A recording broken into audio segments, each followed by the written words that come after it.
तो क्या हाल चाल भाई लोग। तो फाइनली गाइस केमिकल बॉन्डिंग का लास्ट लेक्चर लेते हैं यार। तो आज हम करेंगे 2 स्लाइड करनी है हमने बेसिकली आज यार हमने कंसेप्ट बहुत करने हैं लेकिन छोटे छोटे होंगे, ज्यादा वास्ट उनकी थ्योरी नहीं होगी, लेकिन लास्ट लेक्चर में कंसेप्ट हमने बहुत सीखने हैं। क्लियर है बात। तो आज केमिकल बॉन्डिंग का यार लास्ट लेक्चर लेंगे।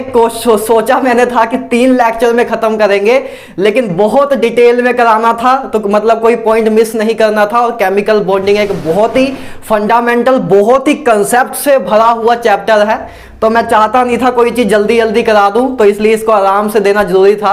इसको आराम से एक परफेक्ट वे में कराना जरूरी था, क्योंकि इसके बाद आपका वो पी ब्लॉक और एस ब्लॉक या D block F block coordination compound देखना कितना आसान हो जाएगा अगर आपको केमिकल बॉन्डिंग सही तरह आती है। तो चलो यार, सबसे पहले अपनी आंखें बंद करो, पूरी एनर्जी अंदर इकट्ठी करो और शुरू हो जाओ। तो गाइस चलो शुरू करते हैं। तो बात करेंगे यार सबसे पहले एक एडवांस लेवल कंसेप्ट की। ठीक है, कंसेप्ट भी क्या, छोटे सी एक चीज हमने बात करनी है। ये बेसिकली एडवांस का पार्ट है, ना नीट का है ना जेई मेंस का है, तो ऐसा देख लो, ना कुछ ज्यादा समझने वाला भी नहीं है इसमें। 2 टाइप के मोलिकुलर ऑर्बिटल को क्लासिफाई किया है। ऑर्बिटल्स को, मोलिकुलर ऑर्बिटल्स को 2 टाइप में क्लासिफाइड किया है। एक है जीरेड ऑर्बिटल, एक है अनजीरेड। मतलब एक जीरा वाला और एक बिस्किट होता है जो जीरा वाला होता है और एक जिसमें जीरा नहीं होता है, तो वैसे ही कुछ है। ठीक है, बस जो मजाक कर रहा हूं। तो एक बात करते हैं, जीरा वाला ऑर्बिटल कौन सा है। तो देखो जीरा वाला ऑर्बिटल क्या होता है, जो अपना क्या है, जीरेड ऑर्बिटल। ठीक है, जीरेड ऑर्बिटल्स क्या होते हैं गाइस, इसको समझो आराम से। देखो जीरेड का मतलब क्या होता है, ओ ऑर्बिटल जिसमें अगर हम किसी एक पॉइंट से, देखो ओ ऑर्बिटल्स, जीरेड और अनजीरेड को बस आपको पता होना चाहिए कि जीरेड ऑर्बिटल कौन से हैं, अनजीरेड कौन से हैं।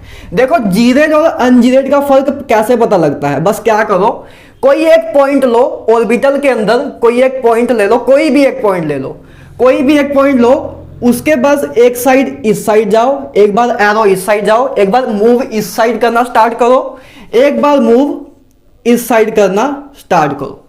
तो जब दोनों ऑपोजिट, मतलब एक बार पहले हम ऐसे गए, एक बार जस्ट उसके ऑपोजिट मूव करो, तो जब ऐसे आप दोनों साइड मूव करोगे, एक दूसरे के ऑपोजिट साइड मूव करोगे, तो अगर दोनों साइड आपको सेम साइन मिल रहा है तो समझ जाना कि वो जीरेड ऑर्बिटल है, और अगर ऑपोजिट साइन मिल रहा है तो समझ जाना वो अनजीरेड है। बस इतनी सी बात है, एडवांस लेवल में आ जाता है। ठीक है, मेंस या जेई मेंस या नीट में तो कभी नहीं देखा मैंने कभी आया हो। ठीक है, नीट के तो बहुत ऊपर चला जाएगा, नीट वाले बच्चों के लिए वैसे नहीं है, लेकिन तब भी आप देख सकते हो, ऐसे तो नीट वाले बच्चों का इधर से काम स्टार्ट होता है। तो देखो जैसे बात करें कि ये मैं लिखा है कि ये जीरेड ऑर्बिटल है, देखो ये मोलिकुलर ऑर्बिटल है। मैंने बताया था कि ये मोलिकुलर ऑर्बिटल कैसे बनता है, जिन्होंने प्रीवियस लेक्चर देखा हो और उसका एडवांस का पार्ट देखा हो तो उनको समझ आया होगा कि जब 2 s ऑर्बिटल होते थे प्लस प्लस साइन के, तब आपका ये ऑर्बिटल मिलता था। 2 एटॉमिक ऑर्बिटल कंबाइन होके आपको एक मोलिकुलर ऑर्बिटल मिलता था, जो कि ये था। तो ये देखो मैंने लिखा है कि ये जीरेड ऑर्बिटल है। कैसे जीरेड है, तो देखो इसको, चलो मैंने तो ये वैसे लिया, चलो ये इससे भी देख सकते हो कि जैसे आपने एक पॉइंट ए लिया, एक पॉइंट आपने ए लिया, तो इस साइड आप मूव किए, इस साइड मूव किया, तब भी पॉजिटिव चार्ज आया। और इसके ऑपोजिट ए वाला पॉइंट है, इसके ऑपोजिट ए वाला पॉइंट है, तो इस पॉइंट को लिया तब भी ए वाला, तब अब ऑपोजिट साइड मूव किए, पहले आप इधर मूव किए फिर आप इधर मूव किए, तो जब मूव किए तो इस साइड से भी सेम साइन आ रहा था, पॉजिटिव चार्ज की तरफ जा रहे थे आप, और इस साइड भी पॉजिटिव साइन की तरफ आप जा रहे थे। सॉरी, चार्ज नहीं बोलना है, साइन बोलना है, चार्ज नहीं है। ठीक है ना। तो ये आपका, इसको बोलते हैं जीरेड ऑर्बिटल। चाहो तो आप किसी एक पॉइंट से देख सकते हो कि जैसे आप मान लो कोई भी एक पॉइंट ले लो, जैसे आपने ए पॉइंट ले लिया, ठीक है ना। ए पॉइंट से जब आप इधर जाओगे, ठीक है, और एक बार इसके ऑपोजिट जाओगे, तो दोनों तरफ ही पॉजिटिव चार्ज है। ये पॉजिटिव का मतलब ये नहीं कि पॉजिटिव बस इधर सेंटर पे ही है, मतलब ये पूरा ऑर्बिटल पॉजिटिव चार्ज है। ठीक है, पूरे में पॉजिटिव साइन है, चार्ज नहीं पॉजिटिव साइन है। तो इधर मूव करोगे आप, तो इधर मूव कर रहे हो तब भी इधर पॉजिटिव चार्ज अलग, पॉजिटिव साइन वाला क्लाउड है, इधर भी पॉजिटिव साइन वाला क्लाउड है। तो दोनों साइड चार्ज सेम है, ठीक है, साइन सेम है, इस करके आपका ए जीरेड ऑर्बिटल होता है। और अनजीरेड देखते हैं क्या है। जैसे इसकी बात करें तो ये आपका अनजीरेड है, सिंपली देख सकते हो। जैसे हमने इधर से लें, ये हमने पॉइंट ले लिया, ठीक है ना, ये बीच में हमने कोई पॉइंट ले लिया। अब जब इस पॉइंट से आप इस तरफ मूव ऑन करो, इस तरफ मूव ऑन करोगे तो आपको नेगेटिव साइन दिख रहा है, और इस साइड मूव ऑन करोगे तो आपको पॉजिटिव साइन दिख रहा है, ठीक है। कभी अगर मैंने बाई चांस गलती से चार्ज बोल दिया है तो उसको याद रखना साइन है, ठीक है। देख के बस माइंड में चार्ज आ जाता है तो वैसा समझ जाना कि साइन की हम बात कर रहे हैं, क्योंकि मैं आपको बता चुका हूं यार पॉजिटिव और नेगेटिव साइन का मीनिंग क्या है, ठीक है, कि ये एम्पलीट्यूड रिप्रेजेंट कर रहे हैं बस, कि पॉजिटिव मतलब अपर साइकिल है कि लोअर साइकिल है, बस इसको रिप्रेजेंट कर रहे हैं। तो ए आपका क्या है, अनजीरेड, मतलब जीरे वाला नहीं है, मजा नहीं आएगा खाने में। तो इसको देखो तो समझ गए कि बस आप इस साइड मूव किए तो नेगेटिव साइन मिला आपको, ठीक है, इस साइड मूव किए तो आपको पॉजिटिव साइन मिला, दो ऑपोजिट साइन मिले तो इस करके आपका अनजीरेड है। ए देख लो, जैसे ए आपका क्या है, जीरेड है। कैसे, जैसे आपने एक पॉइंट लिया कोई भी बीच में, ठीक है, इस पॉइंट से आप जब एक बार इधर गए तो आपको पॉजिटिव साइन दिखा, उसके जस्ट ऑपोजिट गए तब भी आपको पॉजिटिव साइन दिखा, तो आपने कहा ठीक है। तो आपने लेकिन आगे और क्रॉस चेक किया, तो जब आप इस साइड मूव किए तो आपको नेगेटिव साइन मिला, तो उसके ऑपोजिट चेक किया तो तब भी नेगेटिव मिला, तो सही है, जीरेड है। क्यों, क्योंकि जीरेड में क्या होता है, जब आप एक पॉइंट से दो ऑपोजिट साइड में एरो लगाओ तो आपको अगर सेम साइन मिल रहा हो तो उसको बोलते हैं जीरेड। तो इस करके ए जीरेड ऑर्बिटल्स होते हैं और ए आपका अनजीरेड है। क्लियर है बात, बहुत सिंपल है, कुछ खास है नहीं। जीरेड ऑर्बिटल कौन से होते हैं, बस एक पॉइंट ले लो कोई, उस पॉइंट से एक एरो, जैसे पॉइंट लिया तो इस पॉइंट के एक साइड एरो वही मारो, ठीक है, इस साइड एरो के इस साइड आपको कौन सा चार्ज दिख रहा है या साइन दिख रहा है, पॉजिटिव, और उसी एरो के जस्ट ऑपोजिट डायरेक्शन में एक एरो लगाओ, तो अगर उस साइड भी आपको पॉजिटिव साइन नहीं मिल रहा है तो वो आपका जीरेड होता है। अगर इधर आपको नेगेटिव साइन मिलता तो आपका क्या होता, अनजीरेड होता। बस बात इतनी सी है, ठीक है। तो ये होता है आपका, क्लासिफाई किया है हमने मॉलिक्यूलर ऑर्बिटल को दो टाइप में, एक जीरेड एक अनजीरेड में, ठीक है, एक जीरा वाला एक ना जीरा वाला, ठीक है। तो अब मेन आते हैं नीट या मेंस ओरिएंटेड टॉपिक्स पे भी, एडवांस में तो आएगा ही अगर मेंस में आ रहा है तो, ठीक है ना। तो अब बात करते हैं वीक अट्रैक्शन फोर्सेस के बारे में। अब हमें गाइस कुछ फोर्सेस देखनी है, डिटेल्ड में देखेंगे, बिल्कुल मतलब निकाल डालेंगे सब कुछ। तो वीक अट्रैक्शन फोर्सेस को देखना स्टार्ट करते हैं। पहले हमने आयोन, देखो बॉन्ड भी सेम ही चीज है, आयोनिक बॉन्ड, मैंने बताया था कि बॉन्ड क्या होता है, फोर्स होता है। जो हमने आयोनिक बॉन्ड देखा था, मेटालिक बॉन्ड देखा था, ठीक है, कोवलेंट बॉन्ड देखा था, वो सारे स्ट्रॉन्ग बॉन्ड थे। क्या थे वो, स्ट्रॉन्ग बॉन्ड थे। अब हम बात करेंगे वीक अट्रैक्शन फोर्स के बारे में। किसके बारे में, वीक अट्रैक्शन फोर्स के बारे में, ठीक है ना, जिनको हम वंडरवॉल फोर्सेस भी कहते हैं। तो देखो वीक अट्रैक्शन फोर्सेस आपके तीन टाइप्स में क्लासिफाई हैं। एक है डाइपल फोर्सेस, एक है डाइपल इंड्यूस्ड डाइपल फोर्सेस, एक है लंडन फोर्सेस, लंडन वाली फोर्स, ठीक है ना। तो तीन फोर्सेस हमें करनी है, तो देखते हैं एक बाय द वे। तो देखो सबसे पहले है डाइपल फोर्सेस। डाइपल फोर्सेस देखो नाम से ही क्लियर हो रहा है कि दो डाइपल के बीच में फोर्स, दो डाइपल मतलब डाइपल किस में होता है, किस मॉलिक्यूल के डाइपल होते हैं, पोलर मॉलिक्यूल के। क्या नॉन पोलर मॉलिक्यूल का डाइपल होता है, नहीं होता। तो इसमें हम ये भी कह सकते हैं कि डाइपल फोर्सेस किसमें दिखती हैं हमें, जब force of attraction between two polar molecule is called dipole force of attraction. ये भी आप सिंपली कह सकते हो कि जो फोर्स ऑफ अट्रैक्शन होती है दो पोलर मॉलिक्यूल्स के बीच में, उसको बोलते हैं डाइपल फोर्सेस। और डाइपल फोर्सेस को आप जैसे महान लोग कीजम फोर्स भी बोलते हैं, ठीक है। इसको क्या बोलते हैं, दूसरा नाम क्या है इसका, कीजम फोर्स। तो याद रखेंगे इसको हम, ठीक है ना। आप समझते हैं, सब कुछ देखते जाएंगे, एग्जांपल से ज्यादा क्लियर होती हैं चीजें। देखो इन दिस, देखो अच्छा इसमें मैंने डेफिनेशन लिखी है, in this two permanent dipole attract each other. मतलब इन dipole forces two permanent dipole attract करते हैं एक दूसरे को।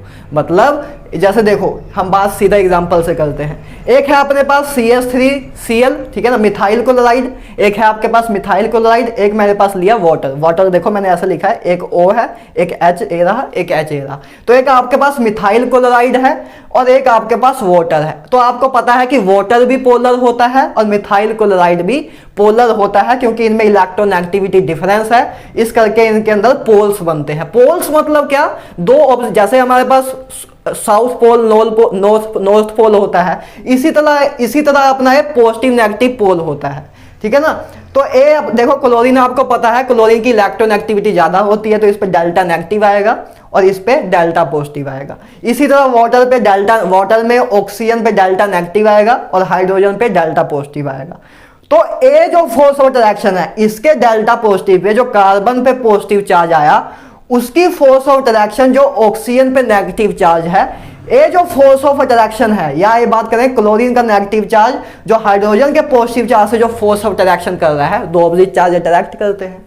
तो ये जो फोर्सेस ऑफ अट्रैक्शन है, देखो हमने भी बात की ना, the force of attraction between two polar molecule is called, क्या है, डाइपल फोर्स, या the force of attraction between two dipoles, ठीक है, that is called dipole forces. तो इसको बोलते हैं डाइपल फोर्सेस।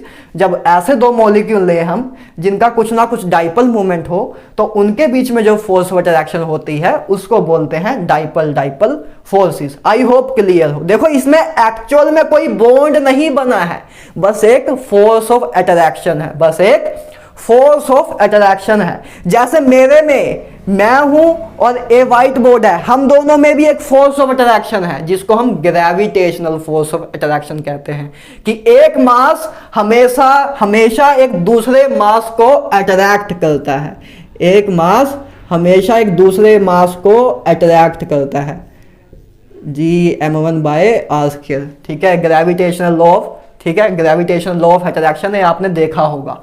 तो इसी तरह हम मेरे में और व्हाइट बोर्ड में एक फोर्स ऑफ अट्रैक्शन है, लेकिन वो ऐसे हम अटैच तो नहीं है ना, एक दूसरे चिपके तो नहीं है, एक स्पेस में फोर्स ऑफ अट्रैक्शन है। तो उसी तरह ए भी है। बॉन्ड क्या होता था, जो हमने HCl का, जैसे मान लो HCl है, तो ये तो बॉन्ड है, इधर एक दूसरे से ओवरलैपिंग है, लेकिन इधर ओवरलैपिंग नहीं है, एक स्पेशियल में, मतलब स्पेस में एक फोर्स ऑफ अट्रैक्शन है, जैसे मेरी और व्हाइट बोर्ड में है, ऐसे ही जैसे मेरी आपके साथ है, आपके साथ भी मेरी फोर्स ऑफ अट्रैक्शन है। शायद आप कहीं केरला में बैठे हो, कहीं पता नहीं कहां बैठे हो, लेकिन हर एक मास की दूसरे मास के साथ फोर्स ऑफ अट्रैक्शन होती है।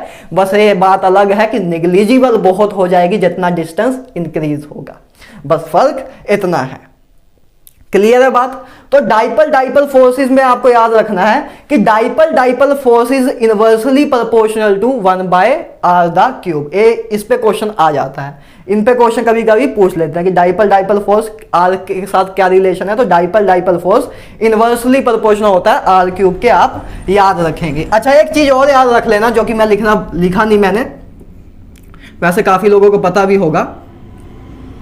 आयोनिक बॉन्ड के लिए फोर्स जो है वो इनवर्सली प्रोपोर्शनल होता है 1/r के, तो इसको आप याद रखना। ये आयोनिक बॉन्ड के लिए है, ठीक है, जब आपके आयंस हो तो उसके लिए फोर्स और r के बीच में प्रोपोर्शनलिटी कैसे है, F इनवर्सली प्रोपोर्शनल है r के, F इनवर्सली प्रोपोर्शनल है r के, ठीक है ना, और इसमें r³ के, ठीक है। तो ये था आपका यार dipole force, the force of attraction between two polar molecule is called dipole forces, ठीक है। तो इतना था। तो अब नेक्स्ट बात करें डाइपल इंड्यूस डाइपल फोर्सेस। मतलब एक आपके पास डाइपल है और एक ऐसा मॉलिक्यूल है जिसमें डाइपल इंड्यूस कर रहे हैं। इंड्यूस मतलब पैदा करना, जिसमें हम डाइपल जिसमें था नहीं लेकिन हमने पैदा कर दिया। अभी समझोगे कैसे।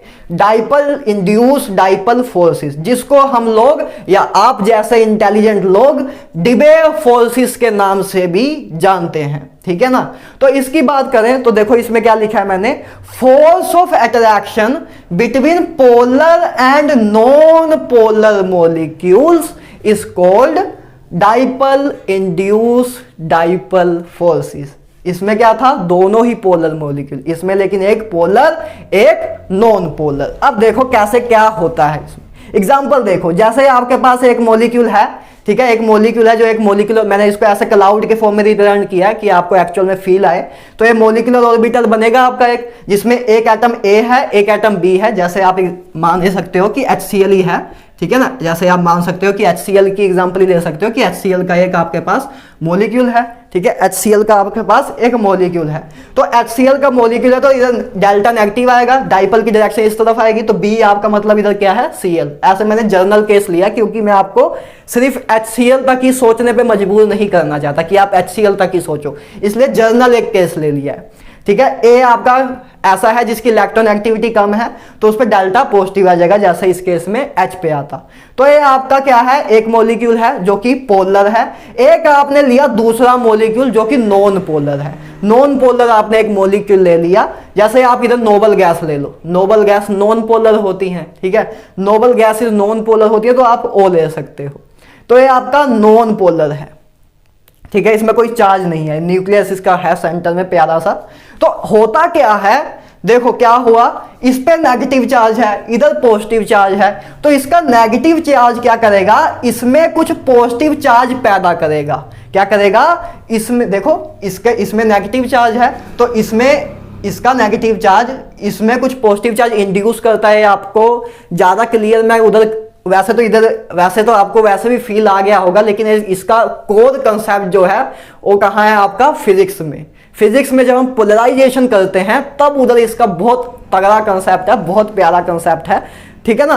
एक्चुअल में क्या होती है, पोलराइजेशन होती है, लेकिन इतना मैं अभी नहीं जाऊंगा ना, आपको केमिस्ट्री में इतनी जरूरत है। बस अभी आप इतना याद रखो, जब इधर नेगेटिव चार्ज आया तो इधर इसमें पॉजिटिव चार्ज इंड्यूस होगा, तो इधर इसमें पॉजिटिव चार्ज इंड्यूस होगा, तो इधर अगर पॉजिटिव चार्ज इंड्यूस हुआ तो इसके ऑपोजिट में नेगेटिव चार्ज इंड्यूस होगा, क्योंकि ओवरऑल मॉलिक्यूल तो न्यूट्रल ही रहेगा हमेशा, क्योंकि conservation of charge, charge can neither be created nor be destroyed, ठीक है ना।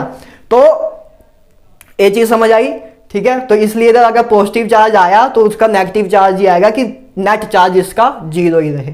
तो ऐसे हुआ, इसी कारण देखो ये पोलर मॉलिक्यूल था, पोलर मॉलिक्यूल ने नॉन पोलर मॉलिक्यूल में चार्ज इंड्यूस कर दिया, इसमें दो डाइपल बना दिए, इसलिए कहते हैं इसको डाइपल इंड्यूस डाइपल फोर्सेस, क्योंकि इसमें एक की मतलब एक डाइपल है और एक ऐसा मॉलिक्यूल है जिसमें हमने फाइनली डाइपल इंड्यूस किया।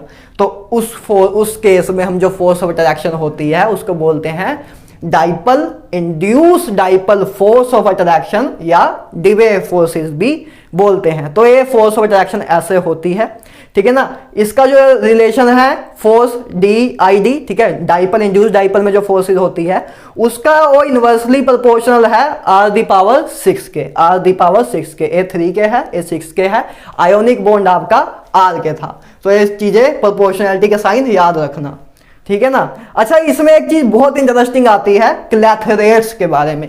क्लैथरेट्स देखो क्या होता है, क्लैथरेट्स क्या होते हैं, नोबल गैस जब वाटर के साथ हाइड्रेट्स बना ले तो उनको बोलते हैं क्लैथरेट्स। देखो यार, थोड़ा ज़्यादा हाई लेवल पे मैं जाने की कोशिश कर रहा हूँ, आई होप आपको तो एग्जांपल शायद आपके कोचिंग में ना कराई हो जहाँ आप 1 लाख रुपए दे के आते हो, ठीक है ना, क्योंकि मेरे कोचिंग में तो नहीं कराई थी, सीरियस ही बात बता रहा हूँ। और मेरी कोचिंग ऐसी थी जहाँ से Air 1 भी एक बार निकल चुका है, तो मेरे कोचिंग में नहीं कराई थी तो बहुत से कोचिंग में नहीं कराई होगी, और मैं टॉप के बैच में था अपने कोचिंग के। तो क्लैथरेट्स की बात करें तो क्लैथरेट्स देखो क्या होते हैं, क्लैथरेट्स क्या होते हैं, नोबल गैस के हाइड्रेट्स होते हैं। नोबल गैस हमने बात की थी कि नोबल गैस इनर्ट होते हैं, लेकिन बाद में हमें लिमिटेशंस मिली थी नोबल गैस की भी। तो नोबल गैस के हाइड्रेट्स होते हैं, तो नोबल गैस के जो क्लैथरेट्स, जो नोबल गैस के हाइड्रेट्स होते हैं उनको हम बोलते हैं क्लैथरेट्स। तो याद रखना, कभी आपको जेईई एडवांस में आता है और जेईई एडवांस में बताया नहीं होगा कि क्लैथरेट्स होते क्या हैं, उधर बाई चांस आपसे पूछ ही लें कि व्हाट इज क्लैथरेट्स, तो आपको पता होना चाहिए कि clathrates are hydrate of noble gases, clathrates are hydrate of noble gases. और ये पूछे कि क्लैथरेट्स में कौन सी फोर्स ऑफ अट्रैक्शन होती है, या क्लैथरेट बनते किस फोर्स ऑफ अट्रैक्शन के कारण है, तो ये बनते हैं dipole induce dipole force of attraction के कारण, क्योंकि वाटर एक पोलर मॉलिक्यूल है, नोबल गैस एक नॉन पोलर मॉलिक्यूल है। तो नॉन पोलर मॉलिक्यूल और पोलर मॉलिक्यूल के बीच में जो फोर्स ऑफ अट्रैक्शन होगी उसको हम बोलेंगे dipole induce dipole force of attraction. तो what is the reason of the formation of clathrate? The force of attraction between dipole and induce dipole molecules that is the resultant of clathrate formation. तो आप ऐसे बोल सकते हो। Clear है? तो ये दो फोर्स ऑफ अट्रैक्शन ये हो गई। लास्ट बात करें लंदन फोर्सेस की, नाम देखो क्रेजी सा नाम है, लंदन फोर्सेस की बात करें तो London forces operate between all type of molecule. पहली बात तो इसको क्लैरिफाई रखना कि ये सभी मॉलिक्यूल में एग्जिस्ट करती है, चाहे नॉन पोलर हो, पोलर हो, पोलर पोलर मॉलिक्यूल हो, चाहे एक पोलर हो एक नॉन पोलर हो, चाहे दोनों ही नॉन पोलर हो, सभी केस में आपकी लंदन फोर्सेस होती है। लेकिन एक्सक्लूसिवली नॉन पोलर मॉलिक्यूल में होती है, एक्सक्लूसिवली किसमें? नॉन पोलर मॉलिक्यूल्स में होती है। एक्सक्लूसिवली का मतलब क्या? ठीक है, कभी कभी बच्चों को ये चीज भी नहीं क्लियर होती। एक्सक्लूसिवली का मतलब क्या? जैसे बात करें इसमें, जैसे हमने डाइपोल फोर्सेस में देखी थी, तो इसमें भी लंदन फोर्सेस है, लेकिन इसमें डाइपोल फोर्सेस भी है, और डाइपोल फोर्सेस ज्यादा स्ट्रॉन्ग फोर्स होती है as compare to London forces. इस करके इसमें एक्सक्लूसिवली कौन सी फोर्स है? इसमें डाइपोल फोर्स है। इसमें लंदन भी फोर्स है, लेकिन इसमें डाइपोल फोर्स एक्सक्लूसिवली है, एक्सक्लूसिवली डाइपोल फोर्सेस है, क्योंकि डाइपोल फोर्स का इफेक्ट ज्यादा होता है as compare to London forces. क्यों होता है? क्योंकि जो डाइपोल फोर्सेस का जो रिलेशन है आर के साथ वो are inversely proportional r cube के, और इंड्यूस वाली जो है वो R6 के है, सॉरी लंदन फोर्सेस जो है वो R6 के है। तो इस करके इसका जो इफेक्ट होता है इस वीक फोर्स होती है एज कंपेयर टू इसके। वैसे तो यही ऑर्डर है, सबसे स्ट्रॉन्ग फोर्स ए होती है, वीक फोर्स मतलब ये तीनों अपनी वंडरवॉल फोर्सेस होती हैं। इन तीनों को कलेक्टिवली हम वंडरवॉल फोर्सेस कहते हैं। तो वंडरवॉल फोर्सेस में अगर हमें बताना हो कि कौन सी वंडरवॉल फोर्सेस ज्यादा स्ट्रॉन्ग है, तो डाइपोल फोर्स सबसे ज्यादा स्ट्रॉन्ग है, उसके बाद dipole induce dipole, London force सबसे वीकेस्ट फोर्स है वीक अट्रैक्शन फोर्सेस की कैटेगरी में। क्लियर है बात? तो नॉन पोलर मॉलिक्यूल्स में एक्सक्लूसिवली आपकी क्या होती है? London force. अब समझते हैं लंदन फोर्स क्या मतलब कैसे फोर्स लगती है। एक क्लियर ही नहीं होता बच्चों को, ये क्लियर ही नहीं होता, तो इसकी मैं कोशिश करूंगा कि आपको एक अच्छा माइंड में विजुअलाइजेशन मिल जाए। तो देखो, जैसे आपके पास एक एटम ए है, दोनों ही नॉन पोलर है, एक एटम आपके पास ए है, एक एटम आपके पास ए है। आपको पता है कि एटम में इलेक्ट्रॉन्स होते हैं और एक वो मूव करते रहते हैं, ठीक है, वो एक अपने एक एरिया में मूव करते रहते हैं। तो आपके इलेक्ट्रॉन्स मूव करते हैं, तो एक पर्टिकुलर इंस्टेंट के लिए इस वर्ड को ध्यान से याद रखना, एक पर्टिकुलर इंस्टेंट के लिए आपको पता है कि इलेक्ट्रॉन ऐसे ऐसे मूव करते रहते हैं। तो एक मैंने एटम ए लिया, एक एटम मैंने ए लिया, किसी एक पर्टिकुलर इंस्टेंट के लिए ऐसा होगा कभी ना कभी कि सारे इलेक्ट्रॉन इस तरफ आ गए, इस तरफ इलेक्ट्रॉन है नहीं। बता रहा हूं बहुत फ्रैक्शन ऑफ सेकंड के लिए होगा खत्म, ऐसे होगा, बहुत फ्रैक्शन ऑफ सेकंड के लिए होगा।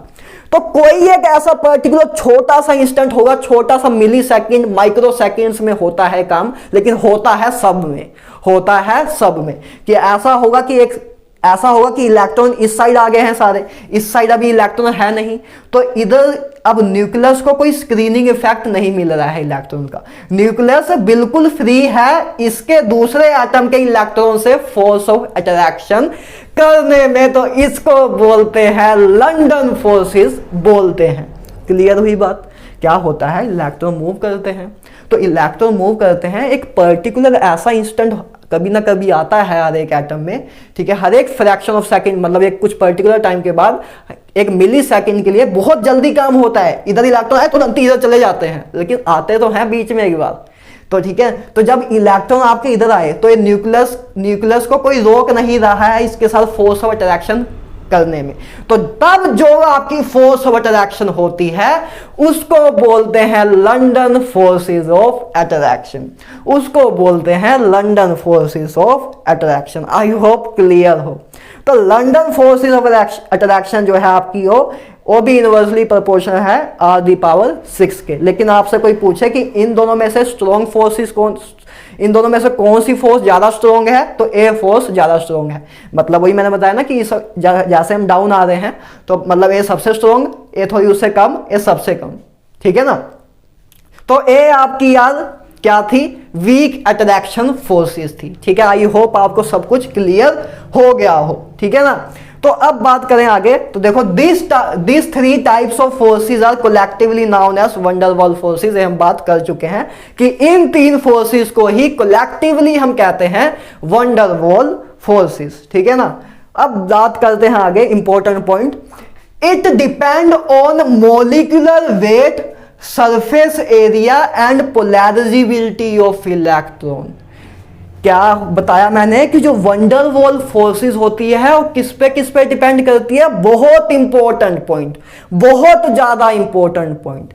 It depend on molecular wait, पहला क्या है मोलिकुलर वेट, और दूसरा क्या है सरफेस एरिया, दूसरा क्या है सरफेस एरिया, और तीसरा है पोलैरिजिबिलिटी ऑफ इलेक्ट्रॉन। लेकिन इसकी एक्सप्लेनेशन आपके सिलेबस में नहीं है, ये फिजिक्स में ज्यादा आती है, तो इसको बस आपको बस याद रखना है, मेन आपके यही दो यूज में आएंगे। इसकी बस एक एग्जांपल है आपके क्वेश्चन, आपके मतलब सिलेबस में, उसको मैं आपको अभी बता दूंगा, तो उसको आपको एज इट इज वैसे आप लर्न कर सकते हो, ठीक है। क्योंकि पोलैरिजिबिलिटी का एक बहुत अच्छा कंसेप्ट है, बताने में उसको 30-35 मिनट चाहिए मुझे, तो आपके काम का नहीं है। कम से कम केमिस्ट्री में, फिजिक्स में बात करेंगे, जबरदस्त बात करेंगे, ठीक है ना। तो बेसिकली वैसे तो आपको बताया भी नहीं जाता, इसी करके पॉइंट छुपा लिया जाता है आपसे, ठीक है ना, कि ये बताएंगे ही नहीं हम, लेकिन मैं आपको बताना तो चाहता हूं कम से कम जितना है, ठीक है, क्योंकि एडवांस में तो आ सकता है ना कभी ना कभी। तो it depend on molecular weight, surface area and polarizability of electron, ठीक है। तो इन तीन चीजों पे डिपेंड करता है। क्वेश्चन देखना स्टार्ट करते हैं, सीधा क्वेश्चन से समझेंगे पॉइंट्स को। आपसे पूछे हैं हर एक, मैंने क्वेश्चन लिए हैं और आपसे पूछा है boiling point and melting point का order, boiling point and melting point का ऑर्डर। तो एक बात आपको क्लियर ही होगी कि जिन केसेस में मॉलिक्यूल्स में फोर्स ऑफ अट्रैक्शन जितनी ज्यादा होगी उतना बॉइलिंग पॉइंट और मेल्टिंग पॉइंट ज्यादा होगा। जिस केसेस में फोर्स ऑफ अट्रैक्शन ज्यादा होती हैं उस केसेस में आपका क्या होता है, बॉइलिंग पॉइंट और मेल्टिंग पॉइंट ज्यादा होता है। ऑब्वियस सी बात है, इसमें तो कुछ बताने की जरूरत ही नहीं है। तो बात इसमें ही करना स्टार्ट करते हैं पहले क्वेश्चन से। तो आपको अगर कभी बॉइलिंग पॉइंट और मेल्टिंग पॉइंट का क्वेश्चन है तो आपको बस फोर्स ऑफ अट्रैक्शन देखनी होती हैं और कुछ नहीं, ठीक है ना। तो देखो पहली एग्जांपल देखो, ये आपको दिए हैं 3 स्पीसीज दिए हैं और इनके बीच में आपने बताना है कि ऑर्डर करेक्ट ऑर्डर क्या है। एक आपको 3 मेंबर वाला अल्केन दिया है, एक 2 मेंबर वाला, एक सिंगल। अच्छा मैंने इधर वही लिख दिया CH3 लिख दिया, इधर CH4 आना चाहिए था, है ना। हमने तो भाई कार्बन के साथ गलत काम कर दिया। तो बात ये हो गई, अब आगे चलते हैं। अब आपको बताना है कि फोर्स ऑफ अट्रैक्शन, मतलब आपको मेल्टिंग एंड बॉइलिंग पॉइंट का ऑर्डर बताना है। तो मतलब डायरेक्टली बात आपको इनडायरेक्टली बात किसके बारे में करनी है, फोर्स ऑफ अट्रैक्शन के बारे में, कि जिसमें फोर्स ऑफ अट्रैक्शन ज्यादा होगी उसका बॉइलिंग पॉइंट और मेल्टिंग पॉइंट ज्यादा होगा। क्लियर सी बात इतनी है। तो ये देखो, तो इसका जो मोलिकुलर वेट है वो इसके मोलिकुलर वेट से ज्यादा है और इसका मोलिकुलर वेट इससे ज्यादा होगा। तो बेसिकली बात यह है यार कि इसका मोलिकुलर वेट सबसे ज्यादा है, इसका थोड़ा सा कम है, इसका सबसे कम है। मतलब मोलिकुलर वेट इधर आते हुए डिक्रीज हो रहा है, या तो ये कह सकते हो इधर जाते हुए इंक्रीज हो रहा है। तो remember my words, molecular weight जितना ज्यादा होगा wonder Waals forces of attraction उतनी ज्यादा होगी। Wonder Waals forces of attraction उतनी ज्यादा होगी तो उतना ही ज्यादा आपका बॉइलिंग पॉइंट और मेल्टिंग पॉइंट होगा। तो जितनी ज्यादा फोर्स ऑफ अट्रैक्शन उतना ही ज्यादा आपका बॉइलिंग पॉइंट और मेल्टिंग पॉइंट होता है। क्लियर है बात। तो अब देखो, हमने कहा था कि जो अपनी फोर्स ऑफ अट्रैक्शन है मोलिकुलर वेट पे, सरफेस एरिया पे और पोलैरिजिबिलिटी ऑफ इलेक्ट्रॉन पे डिपेंड करती है। हमने इन दोनों चीजों को ही मेन काउंट करना है, ठीक है। पोलैरिजिबिलिटी आपके सिलेबस में इतना है नहीं, जितना आपके फॉर्मूला बेस पे है वो मैं नेक्स्ट स्लाइड में कराऊंगा ही, ठीक है ना। तो अब बात करें तो इसमें आपको पता है कि इसका मोलिकुलर वेट सबसे ज्यादा है, इसका थोड़ा सा कम, इसका सबसे कम। तो जितना ज्यादा मोलिकुलर वेट होगा उतनी ही van der Waals forces of attraction ज्यादा होंगी। तो जितनी ज्यादा फोर्स ऑफ अट्रैक्शन उतना ही ज्यादा बॉइलिंग पॉइंट और मेल्टिंग पॉइंट होगा। तो इसमें फोर्स ऑफ अट्रैक्शन सबसे ज्यादा होंगी, इसमें इससे कम होंगी और इसमें सबसे कम होंगी, इसमें सबसे कम होंगी। तो आपका ऑर्डर आ जाएगा प्यारा सा ए कि इसमें इसका मोलिकुलर वेट सबसे ज्यादा है, इस करके इसका जो क्या है बॉइलिंग एंड मेल्टिंग पॉइंट सबसे ज्यादा है, क्योंकि इसमें फोर्स ऑफ अट्रैक्शन सबसे ज्यादा है। ठीक है, तो ये पहला केस हो गया।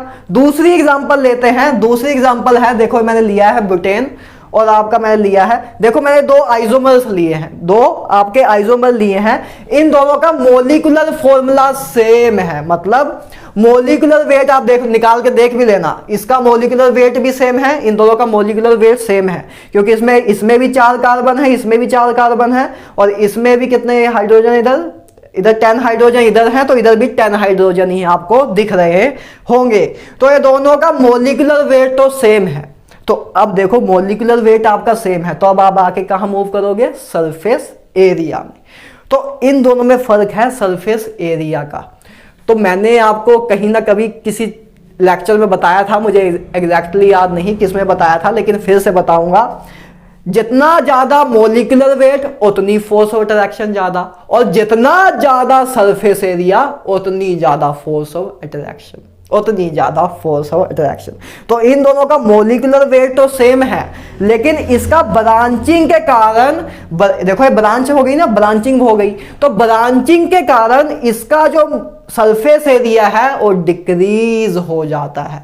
इसका जो सरफेस एरिया है वो डिक्रीज हो जाता है। इसकी एक्सप्लेनेशन कभी ना कभी दे चुका हूं, आपको पता होना चाहिए कि जो लीनियर मॉलिक्यूल होता है उसका सरफेस एरिया ज्यादा होता है as compare to branch molecule के।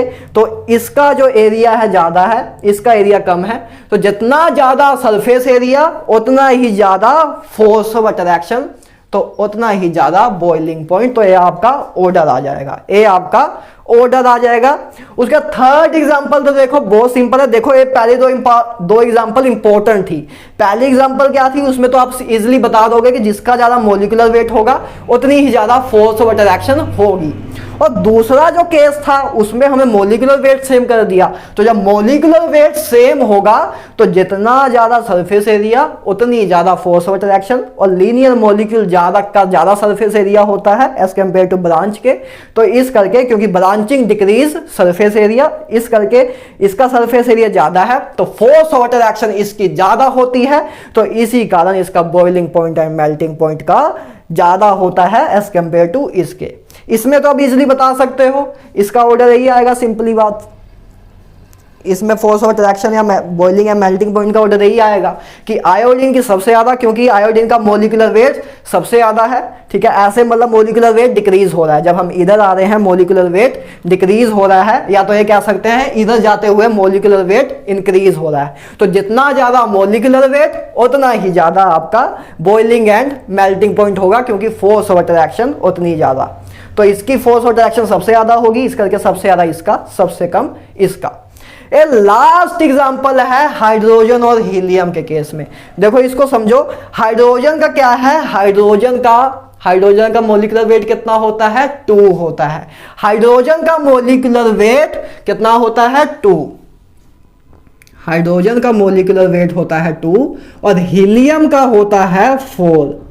हीलियम का होता है 4।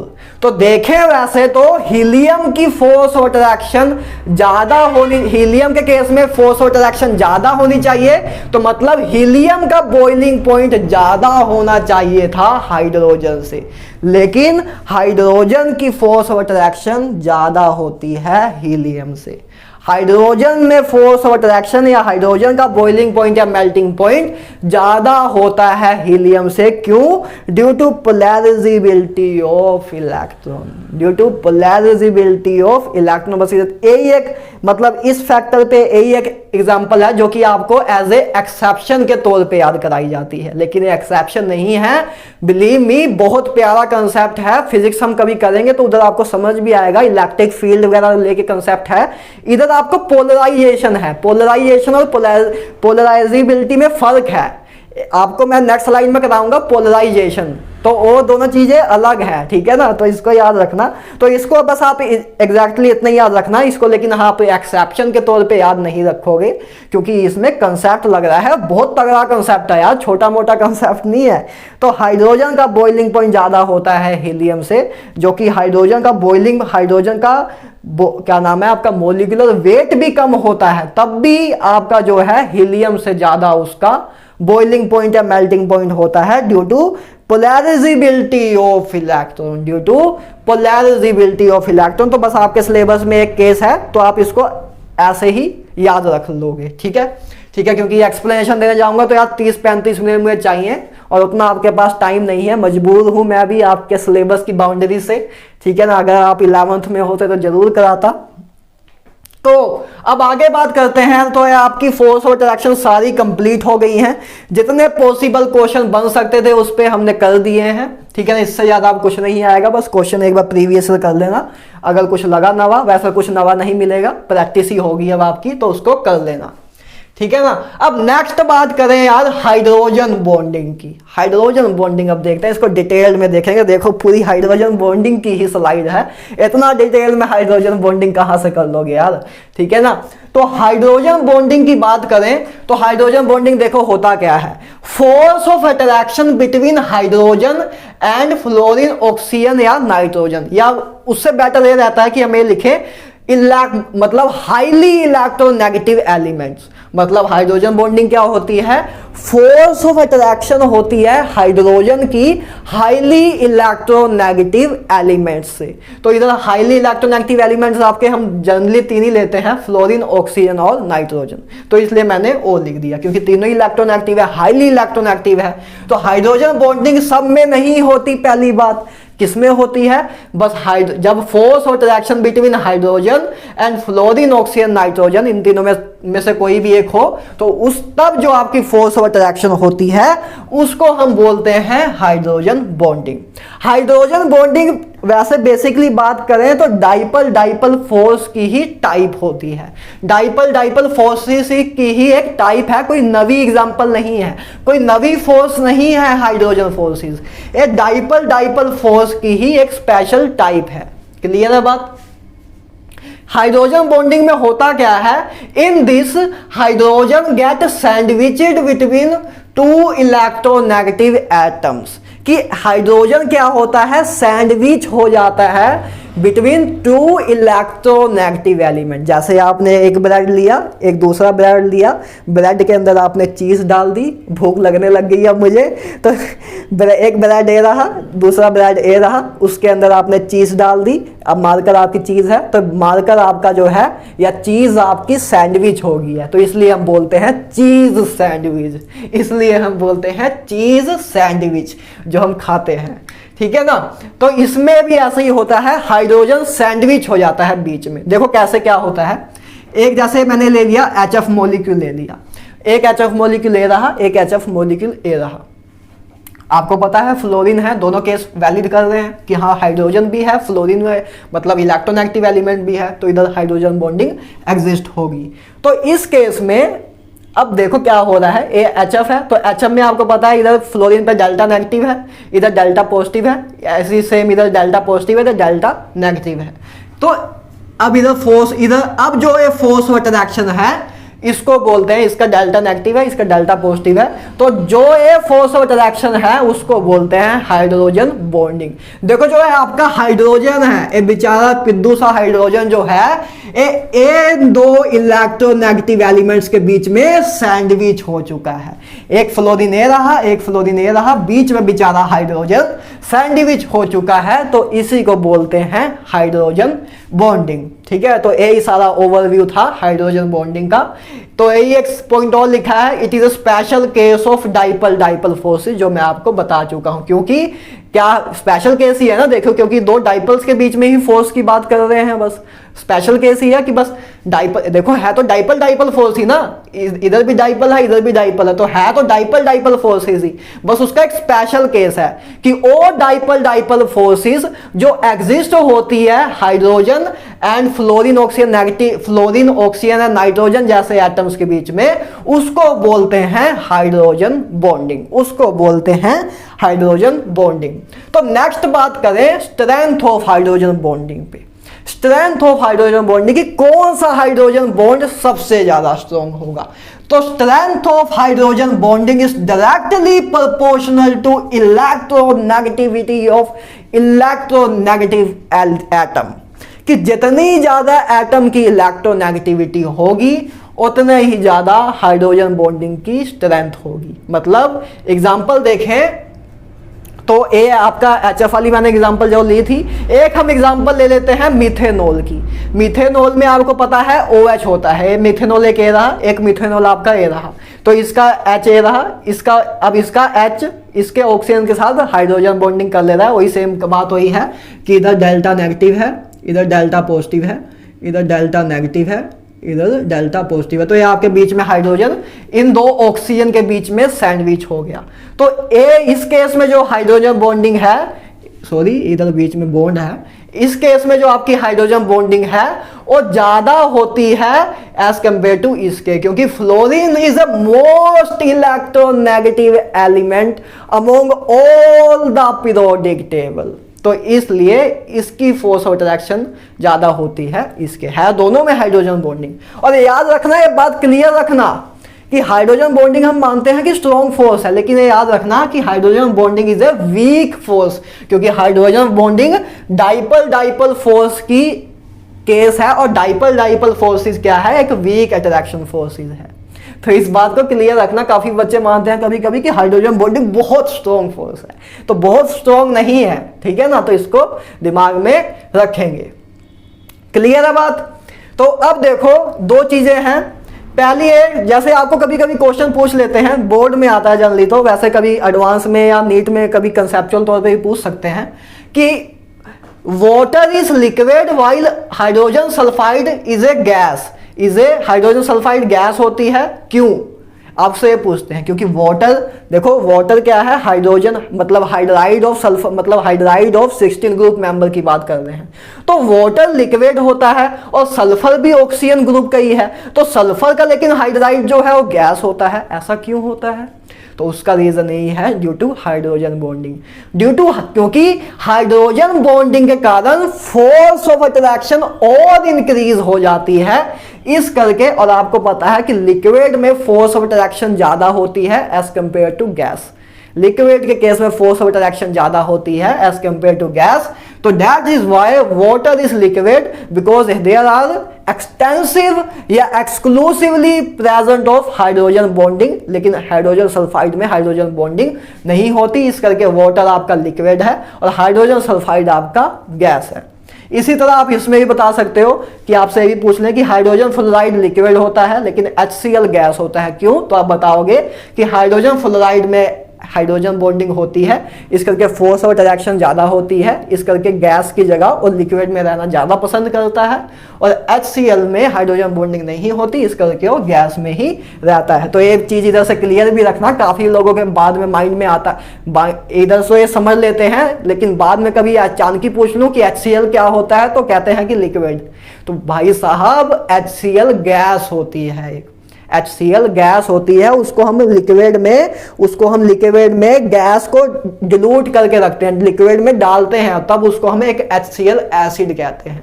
HCl गैस ही होती है तो उसको हम बाद में लिक्विड में डालते हैं, लिक्विड में इंटरैक्ट करते हैं, जैसे हम कोक की बोतल में कार्बन डाइऑक्साइड डालते हैं, तो जब हम कोक की बोतल खोलते हैं कार्बन डाइऑक्साइड निकल जाती है, तो इसी तरह उसको हाई प्रेशर पे हम HCl को डालते हैं लिक्विड में, तो समझ जाना कि HCl गैस है, ठीक है, गैस होती है, उसको लिक्विड हम बनाते हैं, ठीक है ना। एक जबरदस्त एग्जांपल, इसको आपको याद रखना है, वाटर का जो, अब आपसे ये है स्ट्रेंथ ऑफ हाइड्रोजन बॉन्डिंग की बात करें तो वाटर के केस में हाइड्रोजन बॉन्डिंग की स्ट्रेंथ ज्यादा होती है एज कंपेयर टू HF। देखो वाटर के इधर ऑक्सीजन है, ऑक्सीजन की इलेक्ट्रॉन एक्टिविटी कम होती है फ्लोरीन से, तो होना तो ये चाहिए था कि इसकी जो हाइड्रोजन बॉन्डिंग है, मतलब इसमें स्ट्रेंथ ऑफ हाइड्रोजन बॉन्डिंग ज्यादा होनी चाहिए थी, इसकी में कम होनी चाहिए थी। लेकिन क्या है ये वैसे तो है ना बॉइलिंग पॉइंट का ऑर्डर है, बॉइलिंग पॉइंट और मेल्टिंग पॉइंट का क्या है, क्योंकि जितना ज्यादा हाइड्रोजन बॉन्डिंग होगी उतनी ज्यादा बॉइलिंग पॉइंट होगा। तो इस केस में फोर्स ऑफ अट्रैक्शन ज्यादा होनी चाहिए थी, क्योंकि strength of hydrogen bonding electron activity के डायरेक्टली प्रोपोर्शनल है। तो फ्लोरीन की इलेक्ट्रॉन एक्टिविटी ज्यादा होती है ऑक्सीजन से, तब भी वाटर का हमने कैसे लिख दिया कि वाटर का बॉइलिंग पॉइंट ज्यादा होता है या इसमें स्ट्रेंथ ऑफ हाइड्रोजन बॉन्डिंग ज्यादा होती है। ऐसा क्यों लिखा, क्योंकि इस वाटर के केस में 2 हाइड्रोजन हैं, तो इसमें हाइड्रोजन बॉन्डिंग की एक्सटेंट ज्यादा होता है। इसमें 2 हाइड्रोजन है तो इसमें ज्यादा हाइड्रोजन बॉन्ड्स बनेंगे, और इसमें एक ही हाइड्रोजन है तो इसमें कम हाइड्रोजन बॉन्ड्स बनेंगे। बस फर्क इतना ही है कि इसमें 2 हाइड्रोजन एटम्स हैं तो इसमें ज्यादा हाइड्रोजन बॉन्ड्स बनेंगे, और जितने ज्यादा हाइड्रोजन बॉन्ड बनेंगे उतना ही ज्यादा आपका बॉइलिंग पॉइंट ज्यादा होगा, क्योंकि उतना ही ज्यादा उनको सेपरेट करना, उनको तोड़ना, वाटर मॉलिक्यूल को सेपरेट करना टफ होगा। तो इसलिए वाटर का बॉइलिंग पॉइंट ज्यादा होता है HF से। अमोनिया तो लास्ट में आएगा, अमोनिया में भी हाइड्रोजन बॉन्डिंग होती है क्योंकि इलेक्ट्रॉन एक्टिव एलिमेंट है और हाइड्रोजन है। तो ये आपका एक बहुत इंपॉर्टेंट ऑर्डर है, इसको आप याद रखेंगे कि water has higher boiling point than hydrogen fluoride. ठीक है, इसको आप याद रखेंगे। तो अब नेक्स्ट बात करें टाइप्स ऑफ हाइड्रोजन बॉन्डिंग की, कि हाइड्रोजन बॉन्डिंग की टाइप्स देखते हैं। तो टाइप्स में देखो, सबसे पहले है हाइड्रोजन बॉन्डिंग 2 टाइप्स की होती है यार बेसिकली। एक होती है इंट्रामोलिकुलर हाइड्रोजन बॉन्डिंग और एक होती है इंटरमोलिकुलर हाइड्रोजन बॉन्डिंग। इंट्रा और इंटर वर्ड आई होप अब आपको क्लियर हो, अगर आप मेरा कोर्स करते आए हो स्टार्टिंग से ही। नहीं क्लियर है तब भी बात करेंगे ही, ऐसी कोई बात नहीं है। इंट्रा वर्ड का मतलब क्या होता है, विद इन मॉलिक्यूल। इंट्रा मतलब विद इन मॉलिक्यूल, मतलब कि एक ही मॉलिक्यूल के अंदर, और इंटर का मतलब 2 different molecule, between 2 different molecule. तो ए होता है इंटर और इंट्रा का डिफरेंस। इंट्रामोलिकुलर हाइड्रोजन बॉन्डिंग की बात करते हैं तो इंट्रामोलिकुलर हाइड्रोजन बॉन्डिंग मतलब विद इन ए, जब the force of attraction between with in A molecule that is called intramolecular hydrogen bonding. The hydrogen bond present within a molecule that is called intramolecular hydrogen bonding। ठीक है ना। तो देखो क्या है, जैसे मैंने एग्जांपल लिए हैं ऑर्थोनाइट्रोफिनोल। ये आपका फिनोल ग्रुप है, फिनोल ग्रुप के ऑर्थो पोजीशन पे आपने नाइट्रो ग्रुप लगा दिया है, मतलब NO2 ग्रुप। नाइट्रो का मतलब NO2 ग्रुप, तो नाइट्रो ग्रुप लगा दिया है। तो ये आपका OH है, ये आपका NO2 है।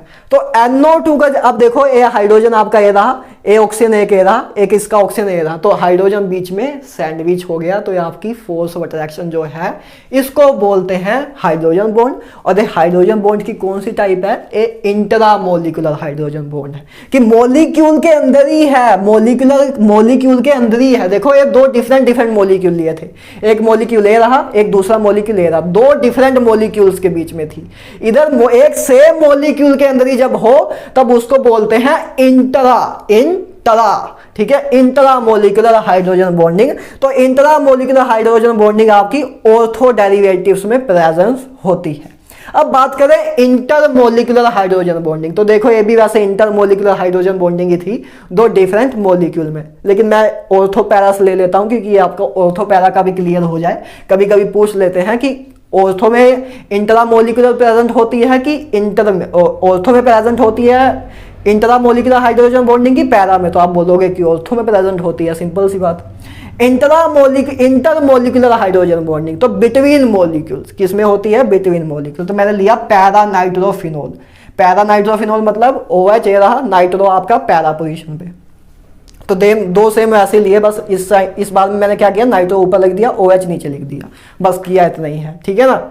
तो अब देखो ये फोर्स ऑफ अट्रैक्शन जो होगी इस केस में आपकी, ये आपका हाइड्रोजन है, तो हाइड्रोजन की फोर्स ऑफ अट्रैक्शन, हाइड्रोजन बीच में सैंडविच हो गया है, सिंपल सी बात, हाइड्रोजन बीच में इधर सैंडविच हो गया है और इधर भी बीच में सैंडविच हो गया है। तो ये दो डिफरेंट मॉलिक्यूल्स थे, दो हमने पैरा नाइट्रोफिनोल्स लिए, उसके दो डिफरेंट मॉलिक्यूल में जो फोर्स ऑफ अट्रैक्शन है, जो हाइड्रोजन बॉन्ड है, उसको बोलते हैं इंटरमॉलिक्यूलर हाइड्रोजन बॉन्ड। ठीक है, उसको बोलते हैं इंटरमॉलिक्यूलर हाइड्रोजन बॉन्ड बोलते हैं। और स्ट्रेंथ की बात करें तो सेकंड की स्ट्रेंथ ज्यादा होती है 1 से, मतलब इंट्रामोलिकुलर हाइड्रोजन बॉन्ड ज्यादा स्ट्रॉन्ग बॉन्डिंग होती है as compare to intramolecular hydrogen bond के, इंट्रामोलिकुलर हाइड्रोजन बॉन्ड के।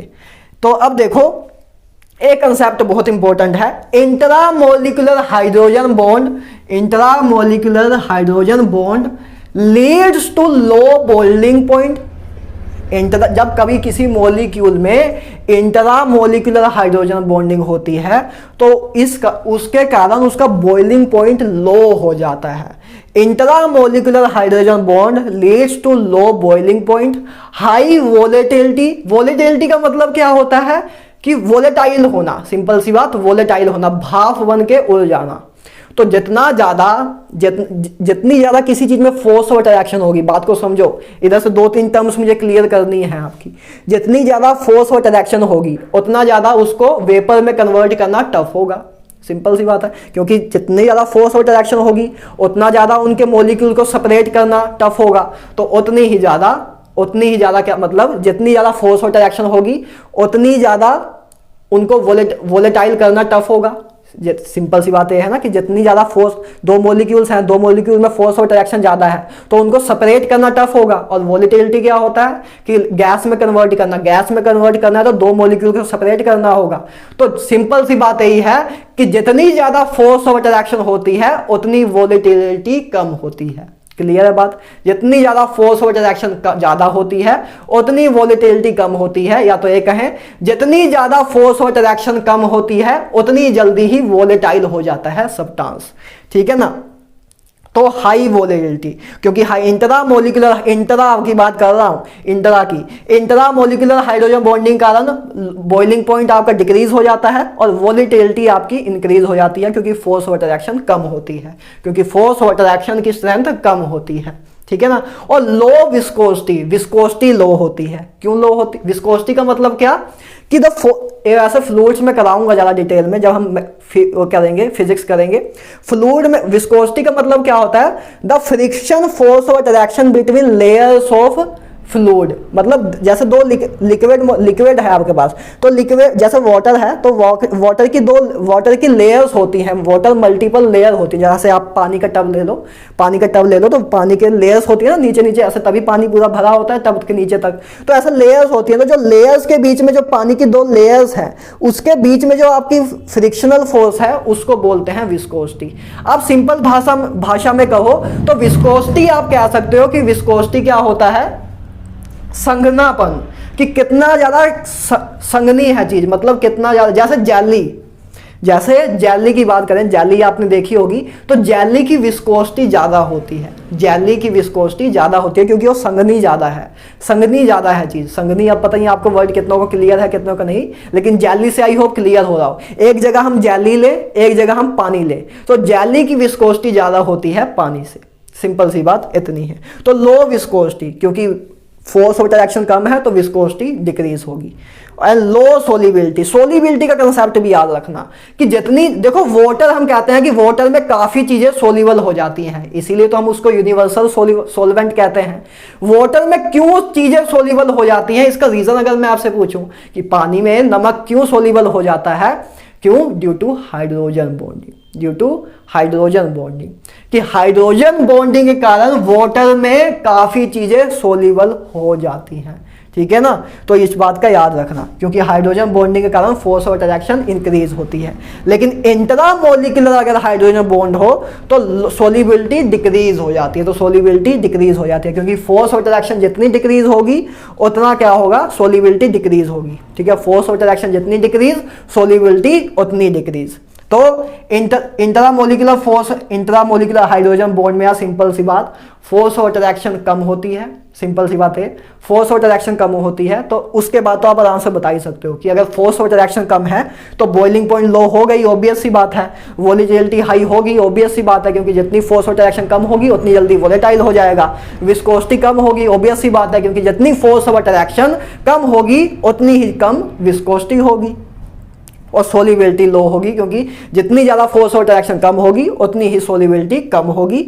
Then intermolecular hydrogen bond, intermolecular hydrogen bond के केस में बॉइलिंग पॉइंट हाई होता है, वोलेटिलिटी लो होती है, विस्कोसिटी हाई होती है और सोलिबिलिटी भी हाई होती है। ठीक है ना। तो याद रखना कि इंट्रामोलिकुलर हाइड्रोजन बॉन्डिंग और इंटरमोलिकुलर हाइड्रोजन बॉन्डिंग में क्या फर्क है, आपको पता होना चाहिए कि इंट्रामोलिकुलर हाइड्रोजन बॉन्डिंग के केस में आपका बॉइलिंग पॉइंट लो हो जाता है, बॉइलिंग पॉइंट आपका लो हो जाता है। तो एक क्वेश्चन देख लो प्यारा सा, एक मैं 3 चीजें ली हैं, आपको विस्कोसिटी का ऑर्डर बताना है कि बताओ विस्कस कौन है ज्यादा, विस्कस कौन है ज्यादा, मतलब संघनापन किस में ज्यादा है। तो कौन ज्यादा विस्कस है इसको समझो। मैंने आपको क्या बताया था, विस्कस मतलब जिसमें जितनी ज्यादा फोर्स ऑफ अट्रैक्शन होगी उतना ही ज्यादा वो विस्कस होगा, उतना ही ज्यादा वो विस्कस होगा। तो इस देखो सिंपल सी बात, किसमें फोर्स ऑफ अट्रैक्शन ज्यादा होगी, इसमें ही ज्यादा होंगी, क्योंकि इसका पहली बात मॉलिक्यूलर वेट ही ज्यादा है, और दूसरी बात सबसे मेन रीजन कि इसमें 3 हाइड्रोजन बॉन्ड पॉसिबल हैं। इधर 2 हाइड्रोजन बॉन्ड ही बनेंगे, इधर 1 हाइड्रोजन बॉन्ड ही बनेगा, 1 हाइड्रोजन बॉन्ड ही बनेगा। तो इधर 3 हाइड्रोजन बॉन्डिंग है, इधर 2 है, इधर 1 है, तो इस करके इसमें फोर्स ऑफ अट्रैक्शन ज्यादा है, तो इस करके विस्कोसिटी का ऑर्डर आपका ये आएगा कि इसमें फोर्स ऑफ अट्रैक्शन ज्यादा तो इसकी विस्कोसिटी हाई। तो यहाँ से आपका ऑर्डर आ जाएगा। क्लियर है बात। अच्छा नेक्स्ट देखो जल्दी जल्दी आगे, strong hydrogen bonding in DTO, मतलब हार्ड, इसको बोलते हैं हैवी वाटर, इसको बोलते हैं हैवी वाटर, क्योंकि हमने हाइड्रोजन की जगह ड्यूटेरियम ले लिया है, और ड्यूटेरियम ज्यादा भारी होता है एज कंपेयर टू हाइड्रोजन, क्योंकि इसका एटॉमिक मास 1 होता है, इसका 2 होता है, सिंपल सी बात इतनी है। तो इतना याद रखेंगे आप कि D2O का मतलब हैवी वाटर का क्या होती है, हैवी वाटर की, हैवी वाटर में हाइड्रोजन बॉन्डिंग ज्यादा स्ट्रॉन्ग होती है as compare to water. Heavy मतलब इसमें भी हाइड्रोजन बॉन्डिंग होती है D2O में, ऐसा ना समझना, क्योंकि हाइड्रोजन का ही आइसोटोप है, ठीक है ना, हाइड्रोजन का ही आइसोटोप है। तो आपको कभी कभी पूछ भी लेते हैं कि इन दोनों में से बॉइलिंग पॉइंट किसका ज्यादा है, तो आप बताओगे कि हैवी वाटर का बॉइलिंग पॉइंट ज्यादा होता है वाटर से, हैवी वाटर का। और कभी कभी ये भी पूछ लेते हैं, कभी कभी ये भी पूछ लेते हैं कि चलो और ज्यादा डिटेल में हो जाएगा, उसको कभी और बताएंगे, ठीक है ना, उसको कभी और बताएंगे। आगे देखते हैं आइस फ्लोट, अगर या तो इसके बाद बता देता हूं, अगर किसी को लगा कि नहीं भैया ने बताया नहीं, इसके बाद बता देता हूं। तो ice float on water due to hydrogen bonding, ये भी कभी कभी क्वेश्चन आता है कि जो बर्फ है वो पानी में तैरती क्यों है। आइस फ्लोट ऑन वाटर, जो कि आप देखते हो कि ऐसा दिखता है कि बर्फ ज्यादा भारी लगती है हमें देखने में, और वो पानी में जब उसे डाले तो डूब जानी चाहिए थी, लेकिन क्यों आइस जो होती है फ्लोट करती है, तैरती है पानी में, ड्यू टू हाइड्रोजन बॉन्डिंग, क्योंकि हाइड्रोजन बॉन्डिंग के कारण ही उसमें it form open cage like structure. Open cage like structure मतलब एक खुली हुई गुफा की तरह एक अपना स्ट्रक्चर बना लेता है, ठीक है, और खुली हुई गुफा की तरह स्ट्रक्चर बना लेता है तो उसका वॉल्यूम इंक्रीज हो जाता है, वॉल्यूम इंक्रीज हो जाता है तो डेंसिटी डिक्रीज हो जाती है, तो डेंसिटी उसकी डिक्रीज हो जाती है। तो इस कारण ही क्या होता है, और जिस चीज की डेंसिटी कम हो और सोल्यूबल हो जाता है, वो मतलब वो सोल्यूबल मतलब वो फ्लोट करने लग जाता है, वो फ्लोट करने लग जाता है। तो इस करके ice float on water, ice float on water. देखो सिंपल सा कंसेप्ट है, इसको हम फ्लूइड मैकेनिक्स में भी करेंगे। जिसकी डेंसिटी कम होती है, जिसकी डेंसिटी कम होती है वो तैरने लग जाता है। वो जो अपने पास जैसे आपके पास नदी है, नदी में आपने कोई ऐसी चीज अगर डालोगे जो तैरने मतलब नदी में अगर सुई डालो तो नदी में सुई डूब जाएगी, लेकिन नदी में एक भारी सा जहाज ले जाओ तो नहीं डूबता, हल्की चीज डूब गई, जहाज नहीं डूबा, तो डेंसिटी के डिफरेंस है उधर, ठीक है ना। तो ऐसी सेम इधर भी कि जिसकी डेंसिटी लो होगी, जिसकी डेंसिटी कम होती है वो क्या होती है, फ्लोट करती है, तैरने लग जाती है। और जिसकी डेंसिटी ज़्यादा होती है वो डूब जाता है, सिंक कर जाता है। तो ice float on water, ice float on water because कि आइस की डेंसिटी ज़्यादा होती है वाटर से, क्योंकि आइस का जो स्ट्रक्चर है वो एक्सपैंड हुआ होता है, उसका वॉल्यूम ज़्यादा होता है और density is inversely proportional to volume. तो आइस का वॉल्यूम ज्यादा होता है तो डेंसिटी कम होती है, तो जिसकी डेंसिटी कम होती है तो वो फ्लोट करता है लिक्विड में। तो इसका भी रीजन यही है, इसका भी रीजन यही है। अच्छा, मैं जो आपको बता रहा था कि मैं इसमें आपको एक चीज बताना चाहता था, वो भी सेम वही बात बतानी थी मुझे कि जो आपसे कभी कभी ये भी पूछ सकते हैं, ये वैसे मेरा नवा क्वेश्चन है एक, ठीक है ना, कि जो आपका हैवी वाटर है, वो हैवी वाटर है वो डूब जाता है पानी में, और डूब जाता है पानी में। क्यों? क्योंकि सिंपल सी बात है कि इसमें हाइड्रोजन बॉन्डिंग ज़्यादा होती है, और जिसमें हाइड्रोजन बॉन्डिंग ज़्यादा होती है उसकी डेंसिटी ज़्यादा होती है, ठीक है ना, उसकी डेंसिटी ज़्यादा होती है। तो कभी कभी क्वेश्चन ये तो सिंपली आता भी है, ठीक है, आइस फ्लोट ऑन वाटर, ये तो आपको पता भी होगा। लेकिन हैवी वाटर डूब जाता है पानी में क्योंकि हैवी वाटर की डेंसिटी ज़्यादा होती है वाटर से, हैवी वाटर की डेंसिटी ज़्यादा होती है वाटर से, इस करके। और जिसकी डेंसिटी अगर ज़्यादा हो, जिस लिक्विड में हमको डालना है उसे, तो डूब जाएगा उस लिक्विड में। तो हैवी वाटर क्या हो जाता है, सिंक हो जाता है वाटर में। बस एक छोटी सी बात इतनी बतानी थी। मैं सोच रहा था पहले ना बताऊं, बाद में मैंने कहा चलो बता ही देते हैं, वाटर से ही क्लियर। मैंने वो बाद में देखा कि मैंने एग्जांपल ली हुई है तो दोनों आपस में लिंकेज थी, तो मैंने कहा बता दें, ठीक है ना। तो वो अब next point, water has highest density at 4 degree Celsius. A anomalous behaviour of water, anomalous behaviour of water मतलब चमत्कारी बिहेवियर ऑफ वाटर, ठीक है ना। तो वाटर की आपको पता है कि वाटर की हाईएस्ट डेंसिटी होती है 4 डिग्री सेल्सियस पे, कि वाटर 4 डिग्री सेल्सियस पे उसकी डेंसिटी सबसे मैक्सिमम होती है। वही एनोमलियस बिहेवियर होता है वाटर का, क्योंकि हमें पता है कि हम किसी चीज को अगर हीट करें, किसी चीज को हीट करें तो और वो सॉलिड होते जाती है। कोई चीज है अपने पास, कोई चीज है अपने पास, ठीक है ना, कोई चीज है अपने पास, तो उसको अगर हम हीट करें, उसको अगर हम पहले, सॉरी उल्टा बोल दिया पहले, कि अगर हम किसी चीज को हीट करें, अगर हम किसी चीज को हीट करें तो उसका वॉल्यूम क्या होता है, इंक्रीज होने लग जाता है। क्योंकि हीट करेंगे तो गैस की तरफ, मतलब चीज अपनी स्टेट गैस की तरफ कन्वर्ट करने लग जाता है, मतलब वॉल्यूम इंक्रीज हो जाता है। सिंपल सी बात है कि हम किसी चीज को इंक्रीज करेंगे, जैसे हम पानी का टेम्परेचर, मतलब पानी नहीं कोई और सोलर, क्योंकि यही तो एनोमलियस बिहेवियर है कि हम किसी चीज को अगर हीट करते हैं, किसी लिक्विड को हीट करते हैं, तो लिक्विड को जब हीट करते हैं तो उसके वेपर्स बनने लग जाते हैं, वेपर्स बनते हैं। तो वेपर्स जो बनते हैं, तो वेपर्स का वॉल्यूम ज्यादा होता है क्योंकि पूरे वॉल्यूम में घिरे होते हैं, पूरे स्पेस में चले जाते हैं, और लिक्विड का वॉल्यूम एक फिक्स होता है जो उसका कंटेनर है। तो टेम्परेचर इंक्रीज करने से वॉल्यूम इंक्रीज होता है, तो टेम्परेचर इंक्रीज करने से डेंसिटी डिक्रीज हो जाती है, टेम्परेचर इंक्रीज करने से डेंसिटी डिक्रीज हो जाती है। और हम क्या बात कर रहे थे, हाँ, और दूसरी बात करें, अगर हम चीज को कूल कर दें, ठंडा कर दें, तो जब हम कूल करते हैं तो उसका क्या होता है, वॉल्यूम डिक्रीज होता है। जब ठंडा कर दें तो जैसे सेम बात वही है कि पानी लें, पानी को अगर हम ठंडा कर दें तो उसका वॉल्यूम, वैसे तो उल्टा बोल दे रहा हूँ क्योंकि पानी की में अपनी एक्सेप्शन कुछ और लेके चलते हैं, क्योंकि तभी तो एनोमलियस बिहेवियर है कि जैसा देखने में लगता है वैसा है नहीं, वैसा कोई और चीज़ ले, अगर उसको फ्रोज कर दें, उसको फ्रीज कर दें, जैसे हम आइसक्रीम बनाएं तो आइसक्रीम का जो लिक्विड होता है अगर उसको फ्रोज कर दें, ठीक है ना, उसको कूलिंग कर दें, तो कूलिंग करने से चीज कॉन्ट्रैक्ट होती है। सिंपल सी बात है यार, कूलिंग किसी चीज को कूल करोगे तो चीज कॉन्ट्रैक्ट होगी, और किसी चीज को हीट दोगे तो एक्सपैंड होगी, हीट दोगे तो एक्सपैंड होगी। तो सिंपल सी बात ये है। लेकिन इतनी कहानी बताने का क्या मतलब था, लेकिन वाटर की डेंसिटी 4 डिग्री पे मैक्सिमम होती है। मतलब अगर 4 डिग्री से आप इस तरफ जाओ, मतलब आप 5 डिग्री करो, 4 डिग्री से 5 डिग्री पे जाओ या 3 डिग्री पे जाओ, मान लो एक बार आप टेम्परेचर इंक्रीज कर रहे हो, एक बार टेम्परेचर डिक्रीज कर रहे हो। तो जब टेम्परेचर इंक्रीज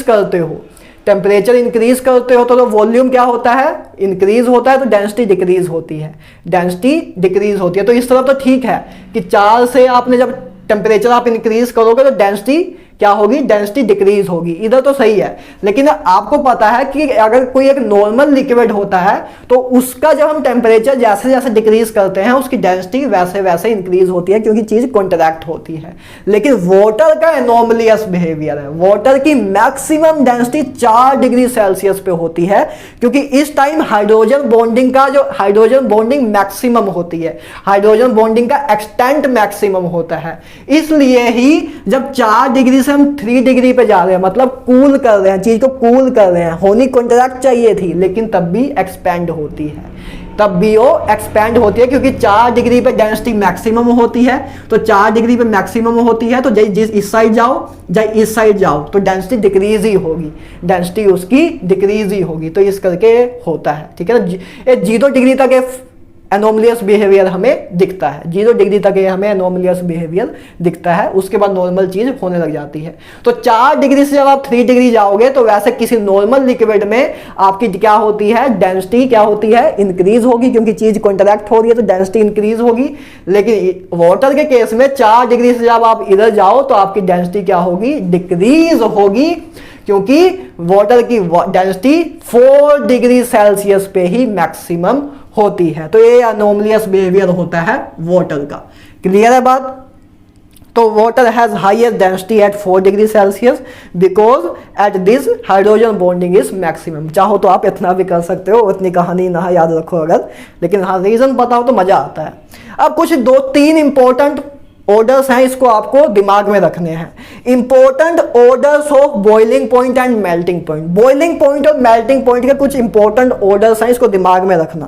पहला ऑर्डर ये लिया मैंने अमोनिया के हाइड्राइड्स, मतलब नाइट्रोजन फैमिली के हाइड्राइड्स, ठीक है। तो जैसे आपको पता है, आपको ऐसे आपके अकॉर्डिंग ऑर्डर क्या आना चाहिए था कि जैसे जैसे मोलिकुलर वेट इंक्रीज हो रहा है वैसे वैसे फोर्स ऑफ अट्रैक्शन इंक्रीज होती है।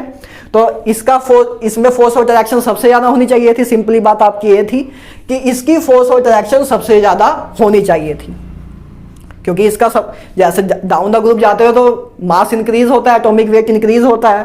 तो इसका जो है फोर्स ऑफ अट्रैक्शन ज्यादा होनी चाहिए थी। लेकिन आपका ऑर्डर ये आता है, देखो मैं इसको एरो डायग्राम्स कहता हूं, क्योंकि एरो डायग्राम से याद करना आसान हो जाता है। तो आप एरो से याद रखोगे तो आसान होगा। अगर मैं आपको सीधा ये ऑर्डर दे दूं, कि BiS3, ठीक है, BiS3, उसके बाद ऐसे ऐसे करके एक ऑर्डर बना के दे दूं, तो वैसे याद करना टफ हो जाता है, समझ नहीं आता कहाँ था अमोनिया कहाँ था वो, लेकिन एरो से ऐसे याद रह जाता है, ठीक है ना। अब समझो, एक बार देखो, एक बार समझोगे तो नवी कोई चीज लग रही है तो, लेकिन बिलीव मी जो जैसे आप याद करते हो उससे बहुत ज्यादा आसान है ऐसे याद करना। तो देखो क्या है, आपको पता है down the group size increase होता है, मतलब मोलिकुलर वेट इंक्रीज होता है, और मोलिकुलर वेट जितना ज्यादा इंक्रीज होगा बॉइलिंग एंड मेल्टिंग पॉइंट उतना ज्यादा होगा। लेकिन आपको पता है कि अमोनिया के केस में हाइड्रोजन बॉन्डिंग है, तो अमोनिया के केस में हाइड्रोजन बॉन्डिंग होने के कारण इसका बॉइलिंग पॉइंट कुछ ज्यादा होता है। इस कारण तो ये जो मैंने नीचे वाला एरो बनाया है ये क्या है, बॉइलिंग पॉइंट के लिए बनाया है हर एक केस में, और ऊपर वाला मेल्टिंग पॉइंट के लिए। ऐसे मैं ऑर्डर आपको नेक्स्ट स्लाइड में भी कराऊंगा, ठीक है। बॉइलिंग पॉइंट और मेल्टिंग पॉइंट के आई होप ये 3 ही है हाइड्रोजन बॉन्डिंग के रिलेटेड, ठीक है ना। तो आपका बॉइलिंग पॉइंट के केस में अमोनिया कहाँ आएगा, इधर बीच में। तो देखो मैंने ये एरो बनाया है कि बॉइलिंग पॉइंट और बॉइलिंग पॉइंट के केस में अमोनिया आपका कहाँ आएगा, बीच में। वैसे आपका ऑर्डर क्या आना चाहिए था, ऑर्डर आपका सेम ऐसे ही आना चाहिए, ऑर्डर आपका ऐसे आना चाहिए था। क्यों, क्योंकि ऐसे इधर मोलिकुलर वेट इंक्रीज हो रहा है तो ऐसे ही आपकी boiling point and molecular weight, boiling point and melting point भी इंक्रीज होना चाहिए था। लेकिन वो तो बाद में पता लगा कि अमोनिया में हाइड्रोजन बॉन्डिंग होती है, इस करके वंडरवॉल फोर्सेस के साथ साथ इसमें हाइड्रोजन बॉन्डिंग होती है, मतलब स्पेशल केस इसमें है। तो इस करके इसकी जो बॉइलिंग पॉइंट है इधर बीच में आता है। तो इंक्रीजिंग इस तरफ ही हम इंक्रीज कर रहे हैं, ठीक है ना। मतलब कि BiS3 का बॉइलिंग पॉइंट सबसे ज्यादा, उसके बाद SbS3 का थोड़ा सा कम, उसके बाद अमोनिया आएगा, उसके बाद ASH3 आएगा, उसके बाद PH3 आएगा। मतलब PH3 का बॉइलिंग पॉइंट सबसे कम होता है। तो बस मैंने एरो डायग्राम से आप याद रखोगे, ऐसे ही याद रखना बहुत इजी होगा। या आपको एक्चुअल में जब आप एग्जाम दोगे तब आपको समझ आएगी ये बात, ठीक है। मेल्टिंग पॉइंट के लिए मैंने ऊपर वाला एरो बनाया है कि मेल्टिंग पॉइंट के केस में अमोनिया का मेल्टिंग पॉइंट सबसे हाईएस्ट होता है अपने ग्रुप के हाइड्राइड्स के अंदर। तो मेल्टिंग पॉइंट के केस में अमोनिया इधर होगा, ठीक है। याद रखना इस साइड हम इंक्रीज ले रहे हैं कि इस साइड चीज इंक्रीज होती है, तो एरो इधर है, तो अमोनिया का मेल्टिंग पॉइंट सबसे ज्यादा, फिर BiS3 का ऐसे ऐसे चलता जाएगा, ठीक है ना। तो बॉइलिंग पॉइंट के केस में अमोनिया बीच में आता है, मेल्टिंग पॉइंट के केस में सबसे आगे आता है। ऐसी बात करें हाइड्रोजन के हैलाइड के बारे में, हाइड्रोजन हैलाइड के बारे में, तो हाइड्रोजन हैलाइड के केस में बात करें तो इस साइड आपका मोलिकुलर वेट इंक्रीज हो रहा था, तो इस साइड आपका बॉइलिंग पॉइंट और मेल्टिंग पॉइंट भी इंक्रीज होना चाहिए था। लेकिन हाइड्रोजन फ्लोराइड के केस में हाइड्रोजन बॉन्डिंग एग्जिस्ट होती है, इस करके इसमें कुछ एडिशनल बॉइलिंग पॉइंट आ जाता है, इसका बॉइलिंग पॉइंट इंक्रीज हो जाता है। इस कारण HF जो है, HF का बॉइलिंग पॉइंट सबसे ज्यादा होता है, इस करके मैंने लिखा कि HF इधर आएगा, एरो डायग्राम से मैंने रिप्रेजेंट किया कि HF का बॉइलिंग पॉइंट मतलब सबसे ज्यादा होता है, फिर HI का, फिर HBr का, सबसे कम होता है HCl का। और मेल्टिंग पॉइंट के केस में HF कहाँ आएगा, इधर आएगा HI के बाद में, कि HI का मेल्टिंग पॉइंट सबसे ज्यादा, फिर HF का, फिर ऐसे। तो वैसे याद करना देखो कितना टफ हो जाता, कि आपको एक बार याद रखना है कि HF का बॉइलिंग पॉइंट तो ज़्यादा होता है, लेकिन HF का बॉइलिंग पॉइंट तो H सबसे ज़्यादा होता है, और लेकिन HF का जो मेल्टिंग पॉइंट है वो क्या होता है, HI से कम होता है, बाकियों से ज़्यादा होता है। ऐसे याद रखना कितना टफ हो रहा है, कितना कुछ याद रखना पड़ा, इससे कम होता है, इससे ज़्यादा होता है, सब कंफ्यूज हो जाओगे। तो ऐसे एरो से याद रहेगा कि बॉइलिंग पॉइंट में सबसे आगे, मेल्टिंग पॉइंट में इस पोजीशन पे, इसी तरह बॉइलिंग पॉइंट में बीच में, और मेल्टिंग पॉइंट में अपना कहाँ आएगा, इधर फर्स्ट पोजीशन पे। तो ऐसे ही सेम आपका है, ऐसे ही सेम आपका लास्ट ऑर्डर ये है वाटर वाला, जो आपका 16 ग्रुप के हाइड्राइड है। तो 16 ग्रुप के हाइड्राइड में आपको पता है कि वाटर का बॉइलिंग पॉइंट होता है कुछ, ठीक है, और वाटर में हाइड्रोजन बॉन्डिंग होती है, इस करके। और वाटर का तो इस ग्रुप के, इसका तो ये फैक्टर ऑर्डर याद रखना बहुत ही आसान है कि वाटर का मेल्टिंग पॉइंट भी सबसे ज्यादा होता है अपने ग्रुप में, और बॉइलिंग पॉइंट में भी ऐसे सबसे ज्यादा होता है। तो इस अकॉर्डिंग आपका बॉइलिंग पॉइंट और मेल्टिंग पॉइंट इस साइड इंक्रीज होता है, तो ये आपका ऑर्डर आ जाएगा कि सबसे पहले वाटर, क्योंकि वाटर इधर आएगा, वाटर सबसे पहले, फिर हाइड्रोजन Te, ठीक है, हाइड्रोजन Te, तो उसके हाइड्रोजन Sc, उसके हाइड्रोजन S, ठीक है। तो ये आपका ऐसे ऑर्डर आ जाएगा कि बॉइलिंग पॉइंट के केस में भी इधर आएगा, मेल्टिंग पॉइंट के केस में भी वाटर सबसे आगे होगा। तो ये ऐसे आप एरो से याद रखना बहुत आसान होगा, तो ऐसे आप याद रखोगे, ठीक है। तो अब इसका यार आप स्क्रीनशॉट लो, मैं लास्ट स्लाइड लेके आता हूं और अपना केमिकल बॉन्डिंग पूरा ओवर करते हैं। तो चलो इसका स्क्रीनशॉट ले लो।